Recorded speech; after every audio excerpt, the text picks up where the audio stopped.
Thank you.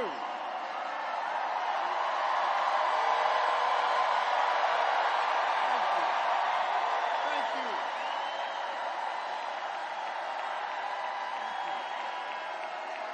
Thank you.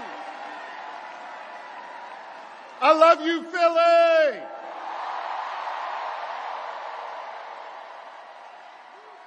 And you know what else I love? I love being your governor. Thank you very much.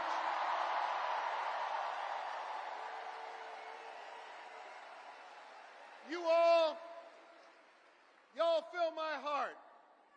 And I love you so much.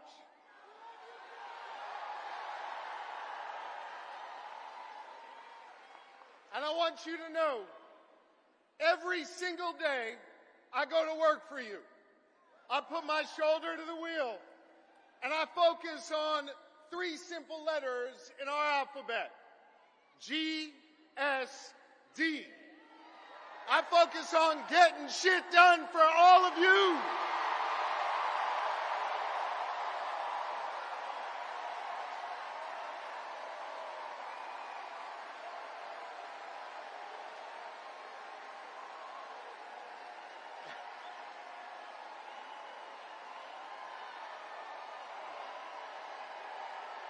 Thank you. Thank you. Thank you.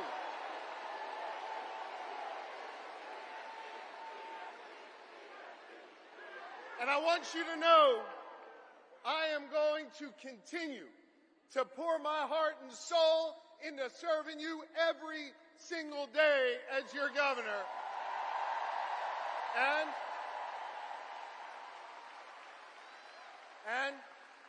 I'm going to be working my tail off to make sure we make Kamala Harris and Tim Walz the next leaders of the United States of America.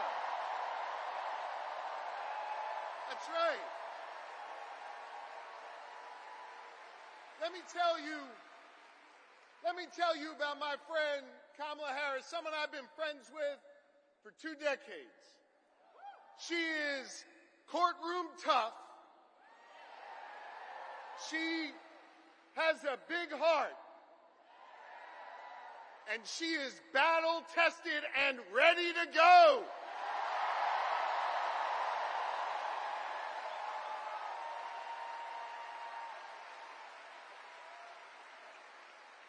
Whether in a courtroom, whether fighting as Attorney General, whether remembering the people who have oftentimes been left behind when she was sitting in the halls of power in the Senate, Kamala Harris has always understood that you got to be every day for the people, for the people.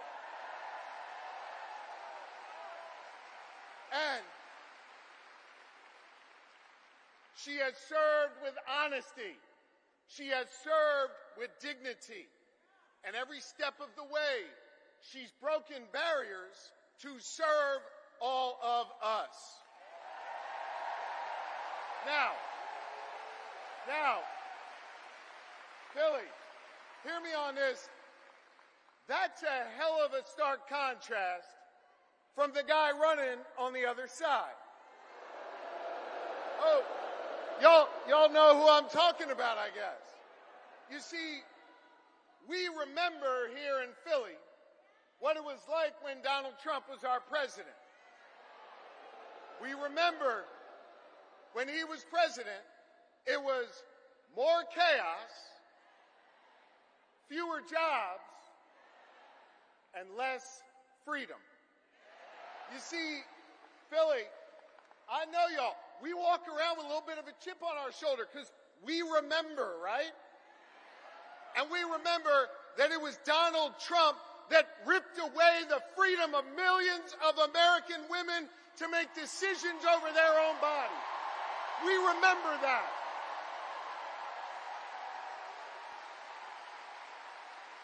We remember that. We're not going back. We are not going back. You're right. Not going back. And here's the thing. we don't want to go back, but let's go back for a second. Just remember. Let's just remember, because I think there's some folks out there that still have a little bit of brain fog, having a hard time remembering what it was like. Now listen, he brought all that chaos and limited our freedoms back when he was president, and let's be honest, didn't know what the hell he was doing. He didn't. But this is serious, gang. He knows what he's doing now. He does. And the Supreme Court that he packed, the Supreme Court that he has packed has ruled that he is above the law. He is outside of the law. And now he's got a clear plan. They all wrote it down in that whole Project 2025 thing. And they got a clear plan to take away more of our freedoms. They got a clear plan to use the Justice Department to go against our enemies. They got a clear plan to isolate us in the world. And let me tell you something, I ain't going back. I am not going back. I'm not. And neither do you want to go back. We are not going back.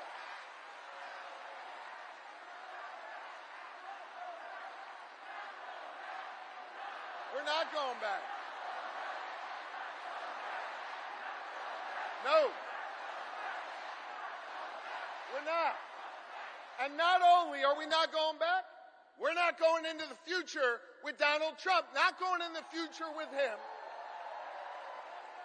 A guy who has made clear, he's told us what he wants to do, more chaos, less freedom. And yo, friends, it was Maya Angelou who said it.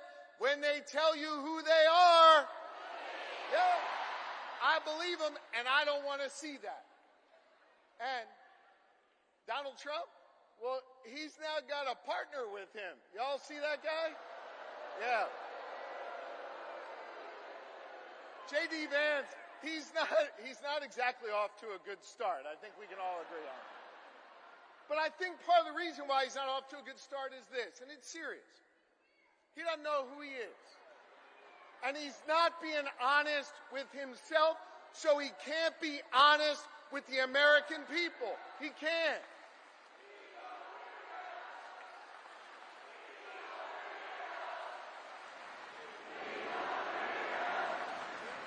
Now, so if I hear you right, and I think I do, you're chanting, he's a weirdo. Which means, man, I love you, Philly. Which means, if you're chanting, he's a weirdo, then you heard of my good friend and our next vice president, Tim Walz. Because Tim Walz, in his beautiful Midwestern plain-spoken way, he summed up JD Vance the best. He's a weirdo. And I want to talk about Tim Walz, because Philly, in a minute, he's going to come out here, and I want you to give him a whole lot of love. Tim Walz is a great man. Tim Walz is an outstanding governor. Tim Walz is a teacher. Tim Walz is a guardsman. Tim Walz is a great patriot.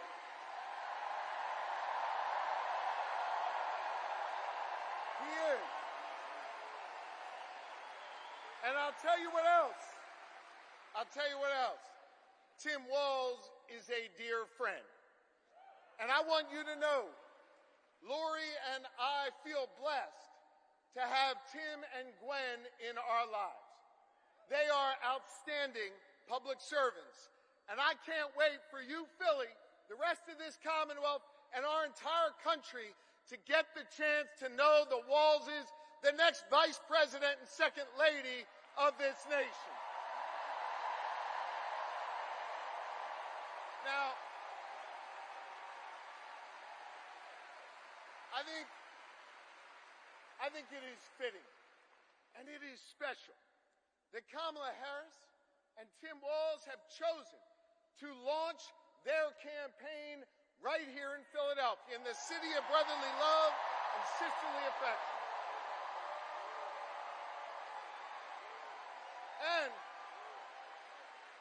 And importantly, they chose to launch their campaign right here in the birthplace of real freedom.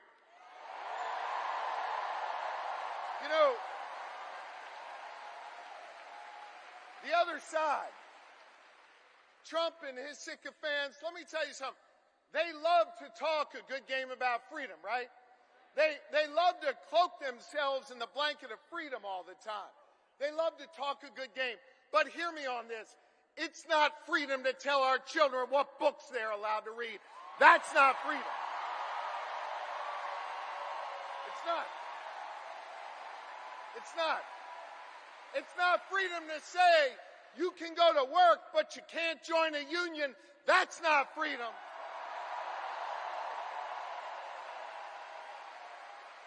It's not freedom to tell women what they're allowed to do with their bodies. That's not freedom. It's not. It's not. It is not. No, it's not. It is not. And it won't be that way when Kamala Harris is our president. And it sure as hell isn't freedom to say you can go vote, but he's going to pick the winner. That is not freedom. That's not what patriots have fought for over the years. It is not. But you know what we are for? You know what Kamala Harris and Tim Walz are for? They are for real freedom. They are. The kind of real freedom that comes when we look that young girl in North Philly in the eye and we invest in her public school because we believe in her.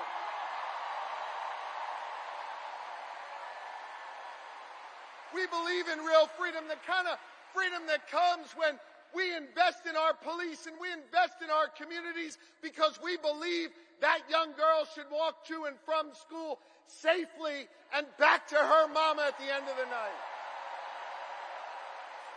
We believe in real freedom where the young girl can grow up and be whatever she wants. She can be a welder. She can go to college. She can be who she is. That is real freedom, and that is what we are fighting for.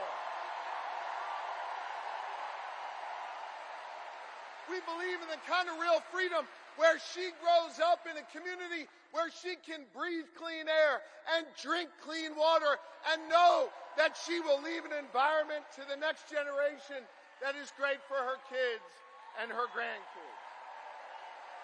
And Kamala Harris and Tim Walz believe in a real freedom where you can marry who you love and be who you are.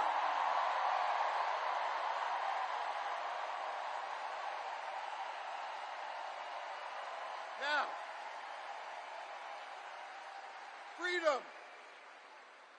freedom is on the ballot. And our fundamental freedoms are at risk. And I know when it's at risk, it's easy to feel uneasy. And it's easy to get down. But let me tell you something, Philly. Let me tell you something, Pennsylvania. Let me tell you something, America. I am more optimistic than ever before.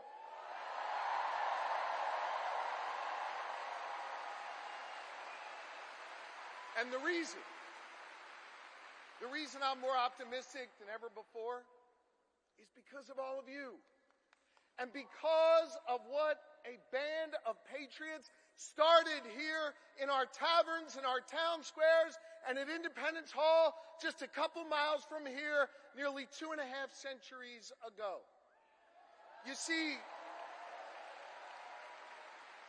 they came together They came together to declare our independence from a king, and we're not going back to a king.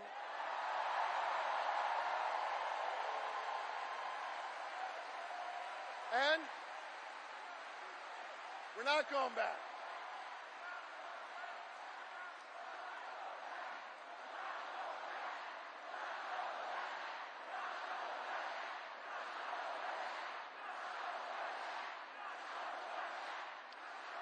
And when they declared that independence from a king, they came together and they said, we are going to form a union.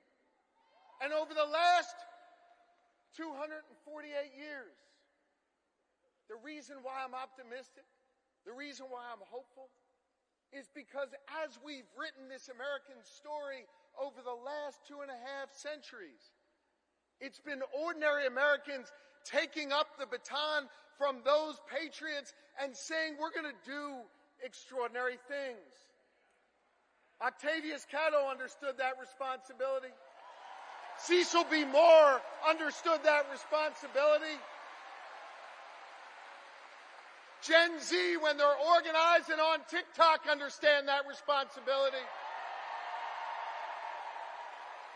And I'm optimistic today because the task of perfecting our union, the task of defending our fundamental freedoms, it now falls to all of you. To freedom-loving Americans all across this great country. And to the good people of the Commonwealth of Pennsylvania who will decide this next election and understand our unique responsibility.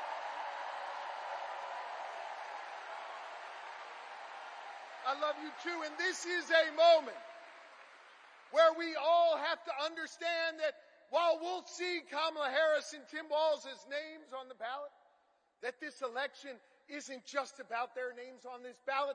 This election is about all of you. And whether or not you're willing to do this hard work to fight for our freedom, whether or not you're willing to do this hard work that started here 248 years ago.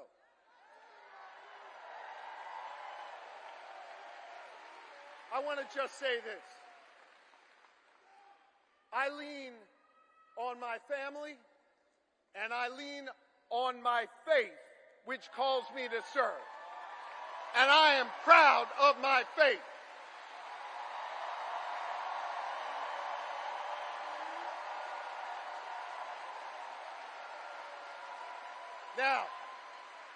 Now hear me. I'm not here to preach at y'all, but I want to tell you what my faith teaches me.